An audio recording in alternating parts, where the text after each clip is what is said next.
Hey, this is Roll for Crit. Today we are looking at an upcoming Kickstarter game, Hammers and Anvils from Grim Tavern Games. In the game, you are all legendary blacksmiths, and you've all been tasked to build the crown for the future queen.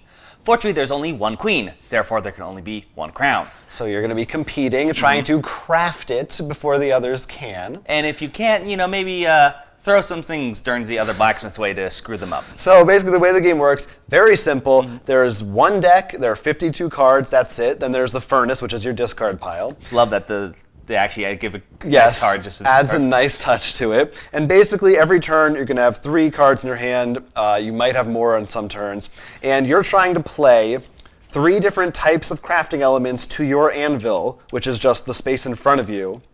And once you do, you must get the gold crown crafting element before someone ruins your day. right, and if you do that, you win the game.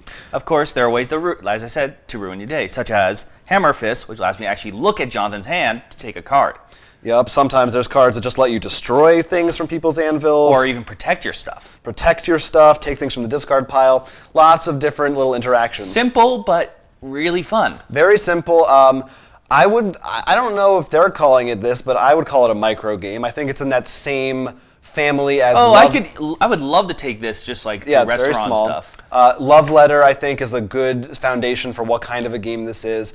Very fast, very quick, very easy to teach, and a lot of that.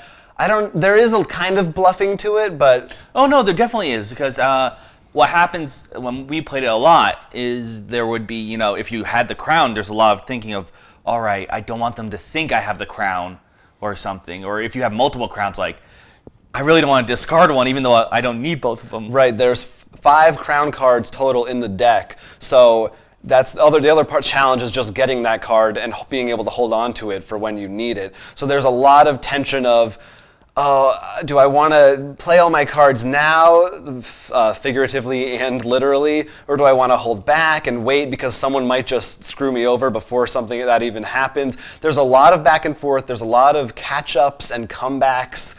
The game only lasts between 5 and 15 minutes. Yeah, which is another reason why it's great for, as we said, like the micro game idea of taking it out to a public place like a bar or restaurant. Yeah. Because you can just be like, oh, you want to just play a few rounds? Yeah, and we all, as soon as the game ends, you want to get right back into it. At least we did. So the game, they recommend it for 4 players, but we actually played it also with 3, and I played it with 2. Yeah, and honestly, I know with the 3, I loved it. We were fine with 2 as well. I would say, again, compared to Love Letter, where that's 2 to 4, but really 3 and even 4 is kind of where I say it's the minimum. You really need 4. I thought this worked really well with even just 2. And 3 was even better, and 4 as well, of course, because that's what they recommend. So that's good. I like, you don't have to worry, I think, too much about the recommended groups, and any age could probably pick this up as well. Yeah, it's pretty easy. As far as I know, there's nothing that would rules. Like I said, it's very simple. I don't think there's anything in there that you have to worry about in terms of, sometimes with the age ratings. I think it hits everything really well. The cards are super well designed, very easy to recognize what they are, what they do. And once you get a feel for playing the game a few times, once you get to understand what actions are in there and how many there are of each one, a little more of the meta stuff comes out. But the great thing about that is you don't have to wait 6 hours for that after 3 games. Right, yeah. You'll probably get that in game 2. In 20 minutes, yeah. And which is really good, I think, for what this brings out. I also want to say, I feel like there's a level of restraint in that there are only 52 cards. For each element, there's, I think, 5 different ones. And there's 3 to 4 or 5 of each of those. And I feel like a lot of games' first instinct would be to put in a bunch of those to think, we need to make sure players can get this or this. But it's really a very minimal thing. I think they did the right choice of making it so you can draw them. The regular. But there's plenty of the other cards, most of them, in fact, except for maybe like a few, will still help you. Like I can take from your hand, I can draw more to see if I get one, take from the discard pile. Yeah, sometimes you have a handful of elements, sometimes you have a handful of items or actions. Also nice is, I know one of the cards, for example, when I first started playing this, I didn't know existed in there. Yeah. Was discard your entire hand. And which it stunk. Someone else's entire hand. Yeah. But to use it on them. Yeah. They used it on me. but I still drew up to 3 the next turn. So you always will have 3 choices. Right.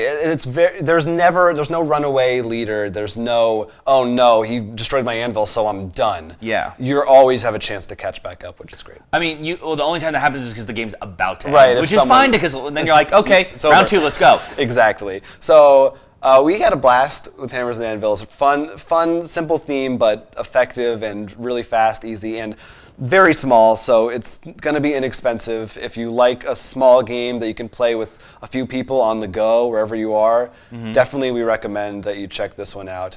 On Kickstarter right now, if you're watching this video, from Grim Tavern Games. Otherwise, until next time, I'm Jonathan Estes. I'm Will Keeler, and this has been a Roll for Crit preview.